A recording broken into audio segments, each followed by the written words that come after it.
کان میں کہنے لگا اپنی بیوی کے، دستور تھا عرب کا، مہمان اور میزبان اکٹھے کھایا کرتے تھے، اپنی گھر والی کے کان میں کہنے لگا کہ اس کے آگے کھانا رکھ دیں گے مہمان کے، جب یہ کھانا شروع کر دے گا کسی بہانے سے دیوا بجھا دیو، میں یوں ہی منہ کو خالی ہلاتا رہوں گا، یہ کھانا کھا لے گا، پیٹ بھر جائے گا اس کا۔ چنانچہ کھانا آگے رکھ دیا، جو کچھ بھی تھا اس نے کھانا شروع کیا کہ جی آپ بھی کھائیں، کہ ہاں ہاں میں بھی کھا رہا ہوں۔ بس یوں ہی کھانے میں بھی ہاتھ لگائے، منہ کو بھی ہاتھ لگائے اور منہ کو چلائے بھی برابر، بیوی نے چراغ بجھا دیا۔ یہ عمل تو صحابی کر رہا ہے اپنے گھر میں۔ ادھر قرآن کریم نازل ہو گیا محمد کریم صلی اللہ علیہ وسلم کی ذات پہ، فرمایا وَيُؤْثِرُونَ عَلَىٰ أَنفُسِهِمْ وَلَوْ كَانَ بِهِمْ خَصَاصَةٌ وَمَن يُوقَ شُحَّ نَفْسِهِ فَأُولَٰئِكَ هُمُ الْمُفْلِحُونَ۔ اور میرے محبوب مبارک ہو، تیری امت میں ایسے لوگ بھی ہیں جو اپنا منہ خالی ہلا رہا ہے، بیوی بھوکی بیٹھی ہے، چراغ بجھائے بیٹھی ہے اور اپنے ہاتھ کو خالی چلا رہا ہے، اور میرے بندے کا پیٹ بھر رہا ہے۔ اور میرے محبوب مجھے اپنی عظمت کی قسم، میں تیری ان دیوانوں پہ جنت واجب کر چکا۔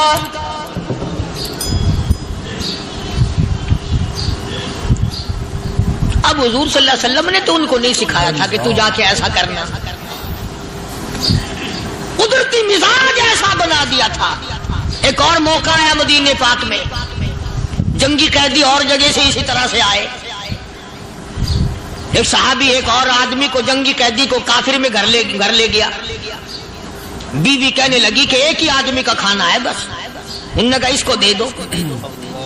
وہ کافر جنگی قیدی کہنے لگا جی آپ بھی کھائیں، کہنے لگا بھی بات ہے صاف، ایک آدمی کا کھانا ہے، تو کھانا کھا، میں درخت کے پتے چبا لیتا ہوں۔ وہ کہنے لگا میں کھاؤں گا پتے، انہوں نے کہا تو رئیس آدمی ہے مکے کا، میں پرانا غریب ہوں، مجھے پتے چبانے کی عادت ہے، تیرے پیٹ میں درد نہ ہو جائے، میں عادی ہوں پتے چبانے کا۔ اس نے پتے چبا لیے۔ کافر مسافر اور مہمان جو تھا جنگی قیدی، اس کو کھانا کھلا دیا۔ دوسرے دن پھر ایسی نوبت آئی، اس نے کہا آپ بھی میرے ساتھ کھانا کھائیں گے؟ کہ نہیں بھائی تو کھا، میں پتے چبانے کا عادی ہوں۔ 2 دن تو اس کافر نے کھانا کھا لیا، اور جب تیسرے دن اس کے آگے کھانا آیا، انہوں نے کہا بھائی تو ہی کھا، بس اتنا ہی کھانا ہے، میں تو میاں بیوی ہم تو پتے چبا لیں گے۔ اور کہنے لگا مدینے والوں تم خود پتے چباتے ہو، دشمنوں کو کھانا کھلاتے ہو، آج میری بھی ایک شرط ہے، پہلے کلمہ پڑھا پھر کھانا کھلا۔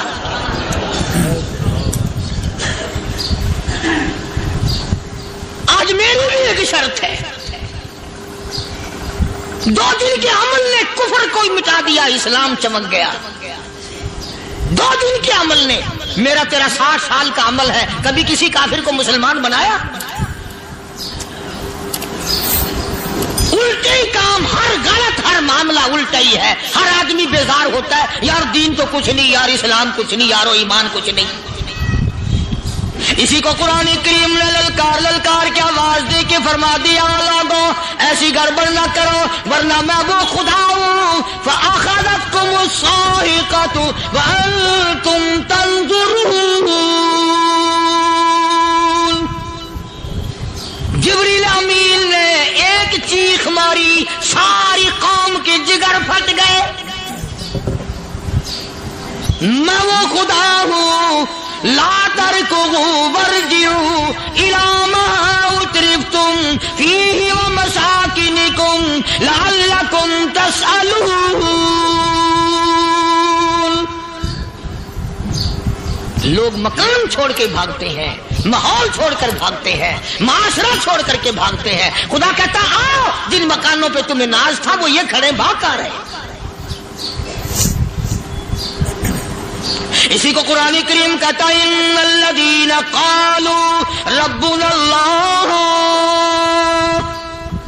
ثم استقاموا وہ آدمی جس نے لا الہ الا اللہ محمد الرسول اللہ صلی اللہ علیہ وسلم پڑھا، اللہ کی توحید کا اقرار کر لیا، او میرے مالک تیرے سوا میرا کوئی مشکل کشا نہیں، حاجت روا نہیں، میرے دل کے بھید کو جاننے والا نہیں، میری بگڑی بنانے والا کوئی نہیں، اجڑوں کو بسانے والا کوئی نہیں، کھیتی کو آباد کرنے والا کوئی نہیں، ایک دانے سے سینکڑوں دانے بنانے والا تیرے سوا کوئی نہیں۔